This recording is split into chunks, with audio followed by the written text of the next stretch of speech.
आप सभी को जय मसीह की। आप सभी को स्वागत है जीसस लवर 2M चैनल में। आज मैं आपसे बात करना चाहता हूं कि कई बार जीवन में ऐसा होता है जब हम कुछ सोचते हैं और वह नहीं होता है। जब हम किसी बात के लिए प्रार्थना करते हैं परंतु प्रार्थना का उत्तर नहीं मिलता है। जब बहुत सारे लोग कोशिशें करते हैं परंतु वे असफल हो जाते हैं। जब वो प्लान बनाते हैं परंतु उनके प्लान फेल हो जाते हैं तो ऐसा विचार मन में आता है कि भला होता कि हम मर जाते। ऐसा विचार मन में आता है कि हम आत्महत्या कर लें, हम जहर खा लें। हमारा जीना अब सही नहीं है। हम इस धरती पर मानो एक बोझ की तरह हैं। हमारे लिए मरना ही बेहतर है। और हो सकता है दोस्तों के ऐसा विचार कभी आपके मन में भी आता हो या फिर आप इसके बारे में सोचते हो कि मैं अच्छा नहीं हूं, मेरा मर जाना ही बेहतर है। तो दोस्तों, आज मैं आपसे कहूंगा कि योना के जीवन में भी एक बार कुछ इस प्रकार से हुआ और उन्होंने भी कुछ इसी प्रकार से कहा। योना की किताब उसका 4 अध्याय और 3 पद, जहां पर कुछ इस प्रकार से लिखा है, अब हे यहोवा मेरा प्राण ले ले, क्योंकि मेरे लिए जीवित रहने से मरना ही भला है। आमीन। दोस्तों, यहां पर परमेश्वर का वचन कुछ इस प्रकार से कहता है कि जब परमेश्वर ने योना को नीनवे शहर में भेजा कि तू वहां पर भविष्यवाणी कर कि 40 दिन बाद परमेश्वर इस शहर को नष्ट करने पर है, इसलिए पश्चाताप करो। और जब योना ने वहां पर प्रचार किया और जब 40 दिन पूरे हो गए तो योना ने सोचा कि आज परमेश्वर इस शहर को नष्ट कर देगा। और योना दूर जाकर उस शहर की तबाही को देखने के लिए तैयार हो गया। परंतु दोस्तों, कुछ इस प्रकार से हुआ कि नीनवे के लोगों ने पश्चाताप किया, परमेश्वर के सम्मुख अपने आंसुओं को बहाया और अपने गुनाह को मान लिया और अपने गुनाहों से उन्होंने अपने मन को फिरा दिया। जिस बात को देखकर परमेश्वर ने उन पर दया की और परमेश्वर ने अपने विचार को बदल दिया। उन्हें नष्ट करने के विचार को परमेश्वर ने बदल दिया।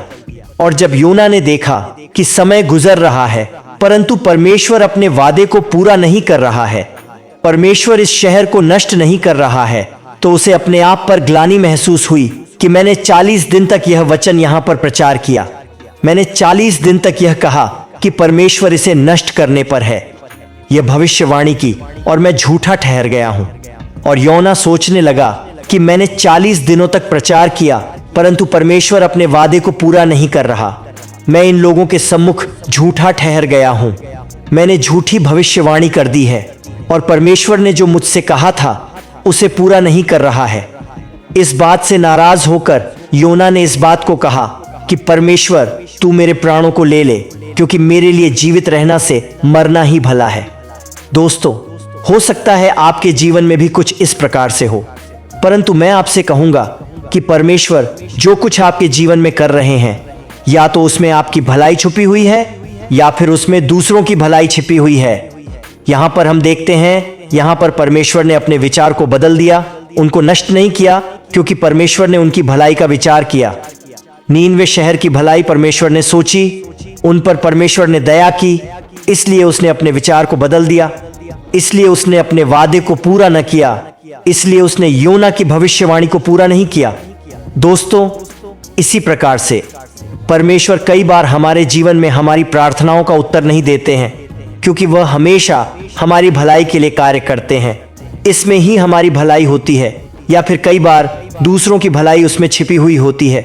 इसलिए कई बार हमारी योजनाएं पूरी नहीं होती हैं या फिर हमारी प्रार्थनाएं पूरी नहीं होती हैं। यदि आपके जीवन में कुछ इस प्रकार से है तो आप बिल्कुल भी निराश न हो, बल्कि इस बात को समझ लें कि यदि मेरे जीवन में यह नहीं हुआ तो इसमें मेरी कुछ न कुछ भलाई छिपी हुई थी। क्योंकि बाइबल कहती है कि परमेश्वर अपने प्रेम करने वालों के लिए हर एक बात में भलाई को उत्पन्न करता है। और यदि आप प्रभु से प्रेम करते हैं तो वह आपके लिए हर एक बात में भलाई को ही उत्पन्न करेगा। चाहे उसने आपकी प्रार्थना का उत्तर नहीं दिया, चाहे आपने जो सोचा वह आपके जीवन में नहीं हुआ, चाहे आपने जो प्लान बनाया वह असफल हो गया, या फिर कुछ भी आपके जीवन में क्यों नहीं हुआ हो, परंतु आपको इस बात को जान लेना है कि परमेश्वर हमेशा आपकी भलाई के लिए ही कार्य करते हैं। और जब आप इस प्रकार से सोचेंगे तो परमेश्वर आपके जीवन को बहुतायत से आशीषित करेंगे।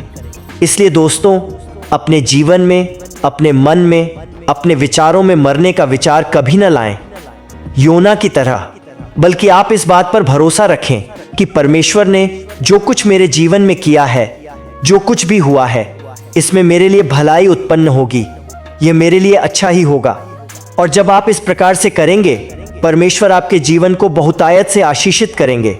प्रभु आपको इस वचन के द्वारा बहुतायत से आशीष दे। आमीन।